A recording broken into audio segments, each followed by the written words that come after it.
देश आपके हाथों में सुरक्षित नहीं है। सच कड़वा होता है, थोड़ा शांति से सुनिए। डबल इंजन वालों शांति से सुनो, बच्चों शांत हो जाओ, शांति से सुनो। आपकी जहां डबल इंजन की सरकार है और जहां आपकी सरकार है, दोनों की दोनों सरकारें फेल हो चुकी हैं और आपका डबल इंजन कबाड़ा इंजन हो चुका है, वो काम करना बंद हो चुका है, फेल हो चुका है आपका इंजन। अब आप अगर इतिहास पढ़ाना चाहते हैं, पढ़ाइए देश भर में इतिहास। जब पूरी दुनिया अंतरिक्ष में पहुंच रही है, पूरी दुनिया अपने तकनीक का विस्तार कर रही है, तो आप कब्र खोदने में लगे हुए हैं, मस्जिद के अंदर मंदिर खोजने में लगे हुए हैं। पूरी दुनिया जब आगे बढ़ रही है विकास की ओर, तो आप देश में नफरत फैलाने में लगे हुए हैं। अगर आप इतिहास पढ़ाना चाहते हैं, मुगलों का इतिहास पढ़ाना चाहते हैं, पढ़ाइए मुगलों का इतिहास। लेकिन गृह मंत्री जी यहां पे बैठे हैं, मैं पूछना चाहता हूं, एएसआई प्रोटेक्टेड जो संस्थान है, जो संपत्तियां हैं, वो आपकी हैं, आपकी सुरक्षा में है। वो चाहे ताजमहल हो, वो चाहे लाल किला हो, वो चाहे देश की तमाम मुगलों ने, अंग्रेजों ने जिन लोगों ने संपत्तियां बनाई, वो सारी की सारी संपत्तियां आपके द्वारा संरक्षित। और आप ही के लोग कहते हैं इसको हम तोड़ डालेंगे, इसको हम खोद डालेंगे, इसको हम उजाड़ डालेंगे। तो चलो ताजमहल तोड़ते हैं, चलो लाल किला तोड़ते हैं, चलो ये अंग्रेजों ने जो दिल्ली का रेलवे स्टेशन बनाया इसको तोड़ते हैं, चलो पूरे देश में खोदते हैं, सारी सड़कें तोड़ते हैं, सारे पुल तोड़ते हैं, पूरे देश में तोड़फोड़ करते हैं। आप देश भर में अगर इतिहास पढ़ाना चाहते हैं तो पढ़ाइए इतिहास, पढ़ाइए महाड़ का इतिहास, पढ़ाइए दलितों को तालाब में पानी पीने की इजाजत नहीं थी।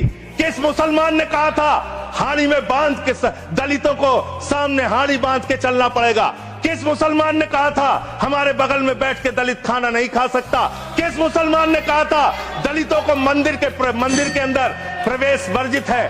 किस मुसलमान ने कहा था, किस मुसलमान ने कहा था कि जानवर तालाब में पानी पी सकता है लेकिन दलित समाज का व्यक्ति पानी नहीं पी सकता?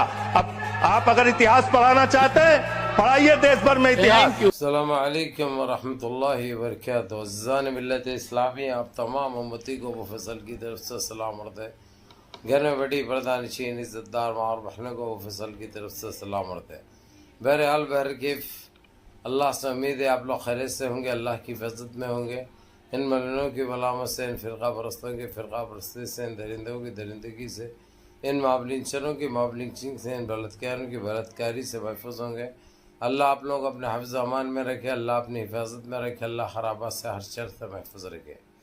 बहरहाल बहरकैफ मेरे अज़ीज़ दोस्तों, मेरे भाइयों, देश के हालात से भी आप लोग वाकिफ़ है और देश के बाहर के हालात से भी आप लोग वजह वाकिफ़ है। अभी देश में क्या हालात चल रहे हैं आप लोग अच्छी तरह वाकिफ़ है, इसलिए देश के ऊपर ही कहूँगा, देश के बारे में ही कहूँगा और आप लोग ये जानना बहुत ज़रूरी है। वैसे तो आप लोग गोदी मीडिया पे तो देख रहे हैं, क्योंकि गोदी मीडिया मजबूर हो चुकी है, इसलिए उनको बताना है। उन्होंने तो फ़लसफ़ा भी मिट जाएगा, उनका वजूद भी ख़त्म हो जाएगा। अब जिसके भर्रे पे इन्हों थे, अब वही ख़त्म हो जाएगा। तो अब ये दूसरों के ख़दमों को चूमेंगे ये लोग, क्योंकि जलील मीडिया पहली मरतबा जाग रही है और सच्चाई कुछ दिखाने की कोशिश कर रही, मजबूर है भाई, वो अब दिखाना है। ये देखा पार्लियामेंट में जिस तरीके से जो झाड़ा है, जो झाड़ू लगाई है, सबकी बोलती बंद, ना मोटा भाई कुछ बोल रहा, ना फेंकू भाई कुछ बोल रहा, ना छोटा भाई कुछ बोल रहा। कहाँ से बोलता? अब कुछ बोलने के लिए कुछ भी नहीं रहा। जितना लूटना था, जितना झूठ बोलना था, जितना देश को नुकसान पहुंचाना था, वो सारी चीजें हो गए। अब इनका भांडा इस तरीके से फूट चुका है कि अब ये इनके पेवन को कोई सीने की भी उम्मीद नहीं है। अब दूसरा पेवन नहीं आता, इन्हों खुद खत्म हो चुके हैं, क्योंकि गंदगी इन्हों क्या सोच के इतनी फैलाए थे, किस तरीके से फैलाए थे और अपने आप को क्या साबित करना चाहे थे, वो सारी चीज़ें आपके सामने हैं। इसलिए मैं सूरज को आईना दिखाने के मानंद नहीं हूँ भाई, ना तो जो है सो चांद दिखाता हूँ मैं हथेली में लेके। जो चीज़ है डंके की चोट पे बोलता हूँ, जो और किसी से भी हो। अबू फजल डरता घबराता नहीं, कल भी सच बोलता था, आज भी सच बोलता हूँ। अब इनको सिर्फ सारे देश के अंदर मुजाहरे ऐसे चल रहे हैं कि बयान नहीं कर सकते। हर कोई, चाहे ज़ईफ हो, चाहे जवान हो, चाहे औरत हो, चाहे बच्चे हो, सब रोडों पर निकल गए इन चोरों के खिलाफ, इन चोरों के खिलाफ और चोर के खिलाफ रोडों पे निकल गए। अब इनके पास बचने के लिए कुछ भी नहीं रहा। और इलेक्शन कमीशन भी बहुत बुरा फंस चुका है अपने भागने की तलाश में, लेकिन भाग भी नहीं सकता। पूरे एयरपोर्टों से इसको ये नोटिस जारी कर दिया गया है। ये अभी अभी खबर आई है कि ये देश छोड़ के ये लोग अब कोई भी नहीं भाग सकते। अब ये सलाखों के पीछे, अब ये जेलों को जाएंगे, वो भी आप लोगों के सामने। और बहुत जल्द हो सकता है, ये 48 घंटे के अंदर कुछ भी हो सकता है मेरे दोस्तों, मेरे भाइयों। अब ज्यादा टाइम लगने वाला नहीं है।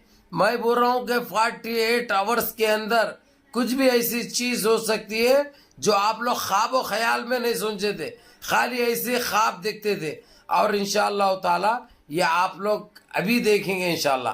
15 अगस्त थी, इसलिए कल बच्चे उन्होंने अब से चालू है इनकी ये वीडियो देखने के बाद 48 घंटे गिनो आप लोग। उसके बाद आप लोगों को खुद ब खुद पता चल जाएगा कि इनका क्या होने वाला है और क्या दिखेगा इंशाअल्लाह। बहरहाल मुनज़्ज़म रहिए, मुत्तहिद रहिए, अपनी सफ़ों में इत्तेहाद बरकरार रखिए, नमाज़ों की पाबंदी करिए, माँ बाप की खिदमत करिए, बड़ों के अहकाम पे अमल करिए और अपने इस भाई को भी दुआओं में याद रखिए। अस्सलामु अलैकुम व रहमतुल्लाहि व बरकातहू।